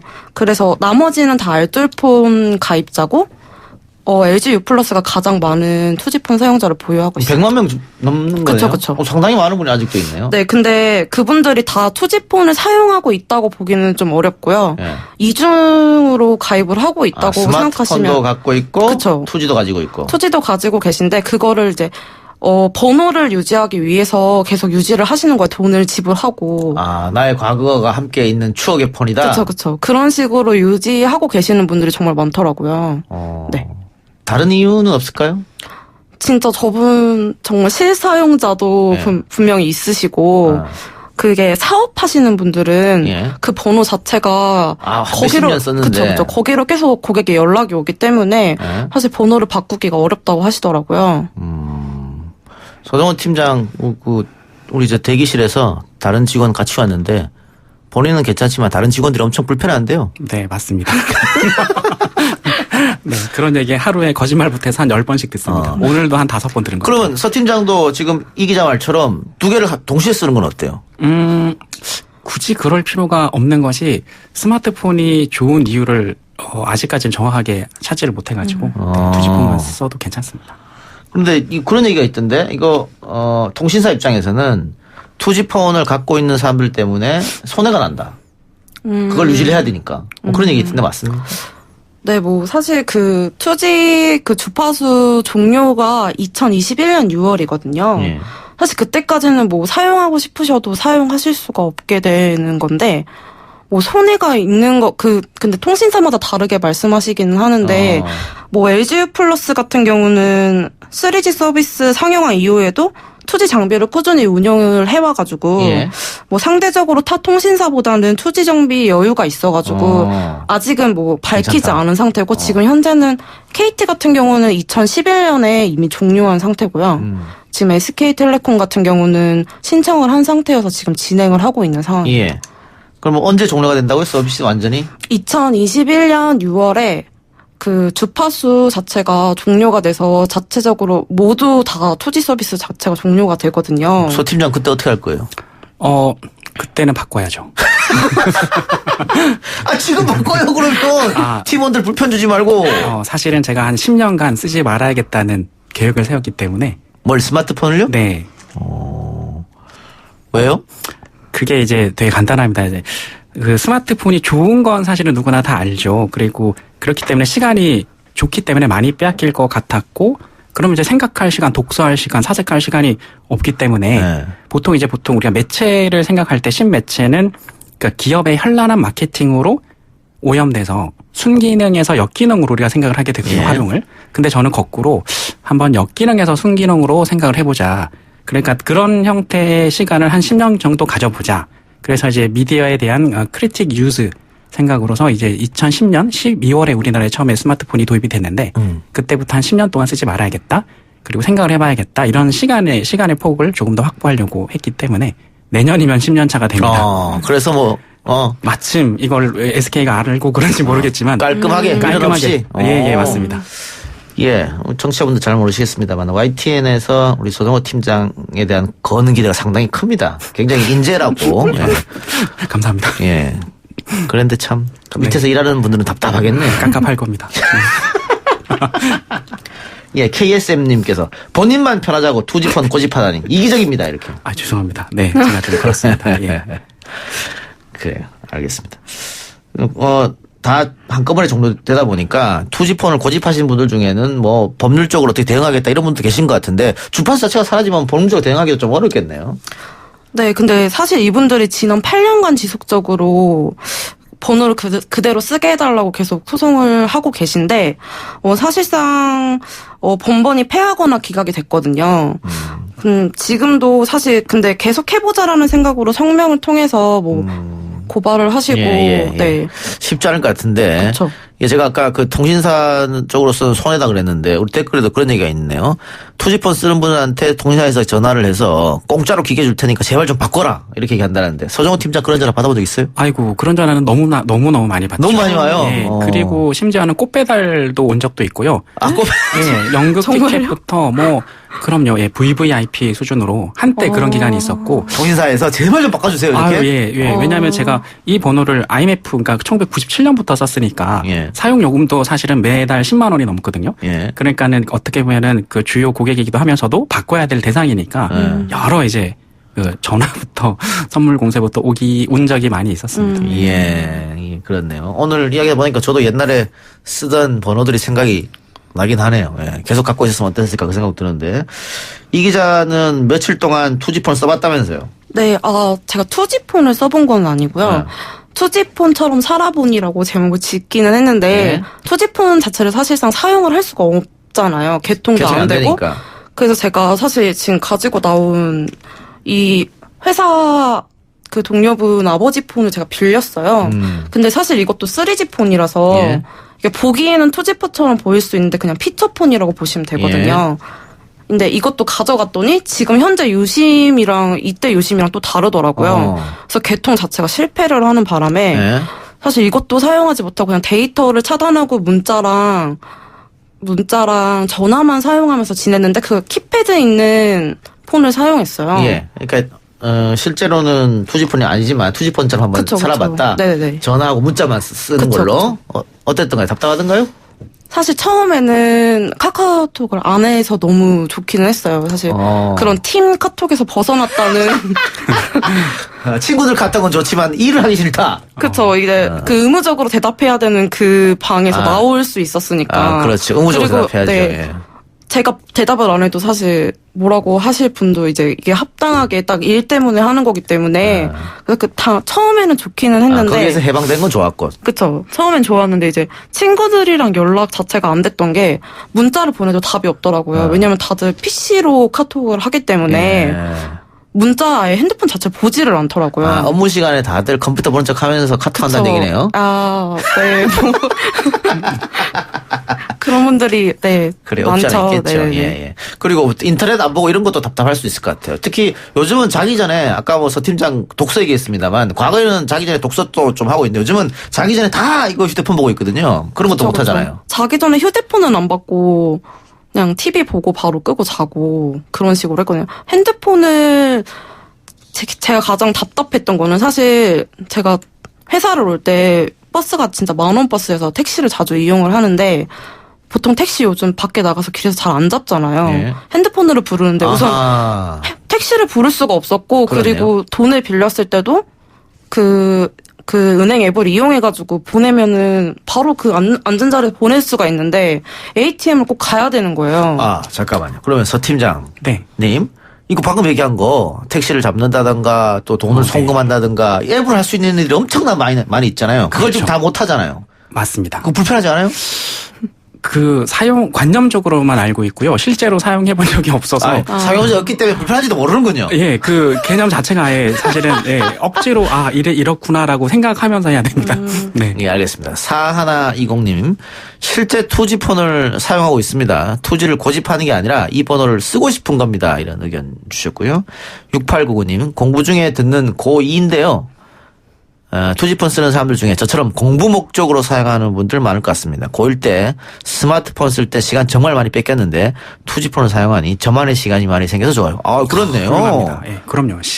지금의 시간을 뺏고 빼앗기는 시대이기 때문에 공부를 위해서 저희 방송 듣지 마시고 공부하세요. 그러면. 좋네요. 네. 아닙니다. 사실, 이게 네. 상식이 필요하기 때문에 들어야 네네. 됩니다. 네. 그 말씀해주신 방금 그 문자 보내주신 공부하시는 분은 아마 공신폰이라는 폰을 쓰고 계세요. 공부의 신폰이라고 해가지고. 근데 사실 그거는 투지폰은 아니거든요. 그건 사실 피처폰이라고 부르는 게 더 정확하고. 그래서 피처폰이지만 스마트폰 기능 다 빼버린 그런 그쵸. 폰이겠네요. 그러니까 투지폰이라고 하면 명확하게 유심이 없고 저렇게 팀장님처럼 01땡 번호를 사용하셔야. 알겠습니다. 예. 네. 자, 이 기사 나오고 반응 어땠습니까? 사실 분명히 100%는 좋은 글들이 많았는데 뒤로 갈수록 정말 안 좋은 얘기가 많았는데요. 그래요? 네네. 뭐 어떤 분들은 읽고서 처음에는 왜 이런 짓을 했지라는 분들이 있었는데 그 중간에 보면서 우리 삶이 이렇게 변화했구나라는 그쵸 그런 반응이 있었는데 대부분 다 투지폰으로 다시 한번 돌아가 보고 싶다 이런 반응도 많았고 그런데 이제 그분들께서 말씀해 주신 게 아까 방금 문자에서 말씀해 주신 분처럼 그 번호를 유지하고 싶은 거지 사실 뭐 불편한 거는 상관없다라고 알겠습니다. 말씀하셨어요. 푸른 하늘의 노래 중에 동전 2개뿐 이런 가사가 있는 게 있는데 요즘 분들은 아무 모를 거예요. 그게 뭔 말인지. 전화기. 예, 그렇습니다. 두 분 다음 주에 뵙겠습니다. 수고하셨습니다. 감사합니다. 네, 감사합니다. 동전 2개뿐 푸른 하늘이 아니라 015이랍니다. 끝!